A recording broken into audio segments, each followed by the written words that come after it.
하루에 60만 건. 한국의 유튜브에 올라오는 원고들의 숫자입니다.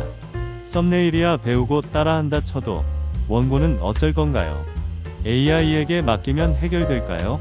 오늘 이 영상을 보러 오셨다면 원고의 경쟁력을 높이려는 방법이 필요하거나 혹은 글을 처음 써보시는 분들일 것입니다.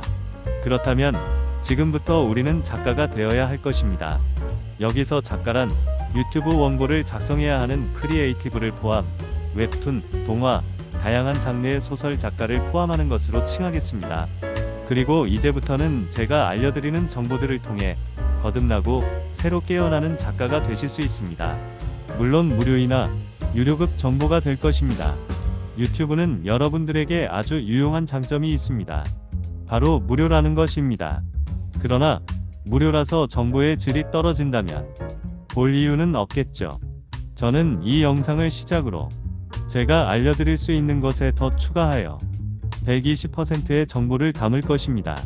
가상한 노력의 보상으로 구독과 좋아요 한 번씩 눌러주시기 바랍니다. 그럼 노빠꾸 정보 영상 라이터스 노트북을 시작하겠습니다. 작가는 쉽게 만들어지지 않습니다. 이유는 좋은 글을 쓰기 위한 노력과 자아 성찰, 의무적인 동시대성 지향, 독서량, 궁금증, 도전정신 등 다양한 분야의 스테이터스가 필요하며 또한 충족되어야 하기 때문입니다. 그러나 당장 오늘 배우게 될 정보만으로도 여러분들은 습관을 만들어가고 하루하루 발전하며 앞으로 하게 될 모든 원고 작성의 기본 틀을 만들어 갈 수 있을 것입니다. 그 첫 번째 챕터는 바로 아이디어의 발상입니다. 모든 원고의 시작은 아이디어의 발상에서 시작합니다. 간단하게 유튜브 원고를 예로 들어볼까요? 아이디어의 발상으로 컨텐츠의 아이디어가 발굴되고 캐릭터와 문체를 만들어냅니다. 즉, 발굴된 컨셉의 기획을 하고 화자인 여러분의 캐릭터를 만들고 문체와 말투를 바꾸어 정보를 전달합니다. 아이디어 발상은 창작의 출발점이며 창작 과정에서 가장 중요한 부분 중 하나입니다.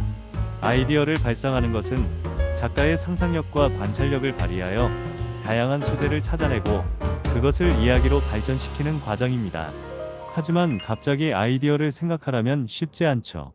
그래서 이번 회에서는 스토리의 아이디어 발상을 위한 몇 가지 방법과 케이스를 소개합니다. 이 방법들을 몸의 습관처럼 되도록 하는 것은 나중 일이고 일단 시도라도 하게 되면 분명 얻는 것들이 있을 것입니다. 그러니 부디 노트북을 들고 앞으로 알려드리는 팁들을 꼭 한 번씩은 실행해 보시길 바랍니다.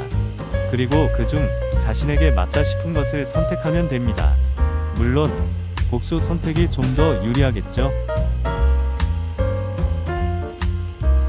아이디어를 얻고 싶다면 주변에서 일어나는 일, 사람들의 이야기, 자신의 경험 등을 관찰하고 기록하는 것은 필수 항목입니다.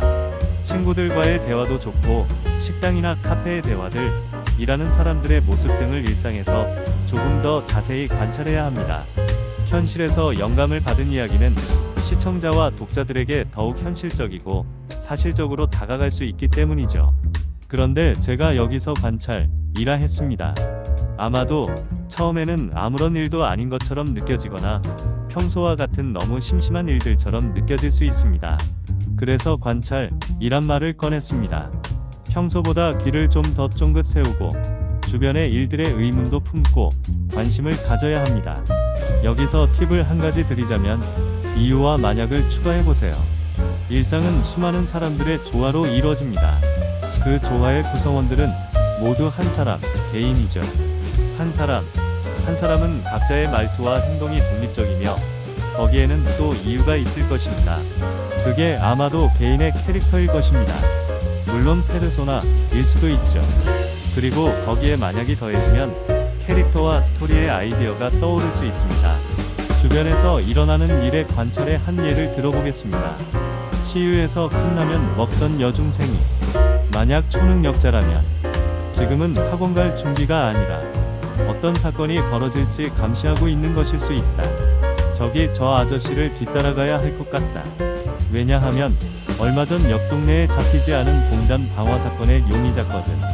이는 시유에서 간단히 식사를 때우고 재빨리 학원으로 가야 하는 일반적인 여중생에게 몇 가지 이유와 만약을 더한 것입니다. 도처에 널린 일반적인 상황이지만 이유와 만약을 더하면 예사롭지 않은 이야기로 발전할 수 있습니다. 일상에 예상치 못한 변화를 더하는 것. 이는 흥미로운 이야기의 출발점이 될 수 있습니다. 예상하지 못한 상황에서 캐릭터들이 어떻게 반응할지 생각해 보세요. 두 번째는 상상력 훈련입니다. 상상력은 작가에게 필수적인 능력입니다. 그래서 일상에서 벗어나 새로운 것을 경험하거나 다양한 상상 속 세계를 탐구하는 것은 큰 도움이 됩니다. 비현실적인 상황을 상상해 보는 것. 혹시 해보셨나요? 분명히 경험이 있으실 것입니다. 사람들은 자신에게 부족한 것들의 상당 부분을 상상하는 것으로 만족하기도 합니다. 그리고 그 부족함을 채우는 상상이란 재미있고 기분 좋은 일입니다. 그런데 대부분의 상상은 일상에서 순식간에 빠져들었다가 알아차릴 틈도 없이 빠져나오고는 합니다. 그리고는 쉽게 잊혀집니다. 그러니 상상이란 것도 따로 시간을 내어 해보시는 것을 추천드립니다. 각 잡고 상상하기, 여러 주제를 떠올려보며 상상하기, 그리고 이를 메모하는 것. 차후에 따로 챕터를 만들어서 설명을 드릴 테지만 메모는 작가에게 있어서 가장 강력한 도구라 할 수 있습니다. 만약 상상에서 질문을 추가해 본다면 어떤 일이 벌어질까요? 질문은 아이디어를 발전시킬 수 있는 도구입니다. 예를 들어 현 시대의 기술로 가능치 않은 일이지만 기술은 건너뛰고 상상의 질문을 더해보죠. 만약 인간이 지구에서 다른 우주로 이주할 수 있다면 어떤 일이 벌어질까? 김초엽 작가의 단편 우리가 빛의 속도로 갈 수 없다면은 아마도 이런 상상력에서 출발했을 것 같습니다. 장르는 SF이며 작가 본인도 과학도여서 과학기술에 기반한 여러 이론들이 있었을 것입니다. 물론 그 기술적 가능성에 대한 고민도 했을 것입니다. 하지만 과학적 발견과 발전 이후에 대한 상상력과 고민이 김초엽 작가의 대단함 이란 생각이 들더군요. 예를 들면 이러한 상상과 고민이 이어졌을 수도 있습니다. 만약 어떠한 일이 벌어져 가족들과 달리 자신만 지구에 남게 되었다면 이 질문을 통해 고민으로 이어지고 스토리는 한 발짝 더 나가게 됩니다. 질문은 이처럼 스토리를 이끌어 나가는 중요한 아이디어 발상 도구입니다. 또한 주제의식을 담는 스토리의 그릇이기도 하죠. 위에서 메모는 중요한 도구라 했습니다. 먼저 한 가지 팁을 드리자면 메모를 위한 명암 크기만 한 카드들을 준비해 주세요. 메모 카드라 해서 인터넷에서 쉽게 구할 수 있습니다. 그리고 이 메모 카드들을 수집해 놓을 수 있는 작은 상자를 준비합니다. 다이소에도 있습니다. 이곳에 앞으로 하게 될 수많은 메모들과 키워드들을 카드에 적어 보관하면 됩니다. 그리고 한 달 뒤 즈음 카드들을 펼쳐보세요. 시간이 지남에 따라 카드들은 늘어갈 것입니다. 그렇게 무작위로 키워드를 추출하고 그것들을 조합하여 새로운 스토리 아이디어를 만들어 봅니다. 키워드들과 사건들, 캐릭터들이 무작위로 생성되고 이는 아이디어가 됩니다. 주변에 있는 문제나 고민을 생각해 봅시다. 주인공이 문제를 해결하거나 변화를 이끌어내는 과정을 통해 흥미로운 이야기를 만들 수 있습니다. 그 문제라는 것이 실은 사건입니다. 주변에 있는 사건이란 이미 캐릭터도 있다는 뜻입니다. 그런데 그 친구, 아니 캐릭터가 이렇게 하면 되지 않을까? 하고 많이 생각해 보셨을 거예요. 그게 변화를 이끌어내는 과정입니다. 덤으로 내 친구의 이야기인데 재미있을 수밖에요. 문제를 만들어내고 이를 해결하는 과정은 많은 에너지를 소모합니다.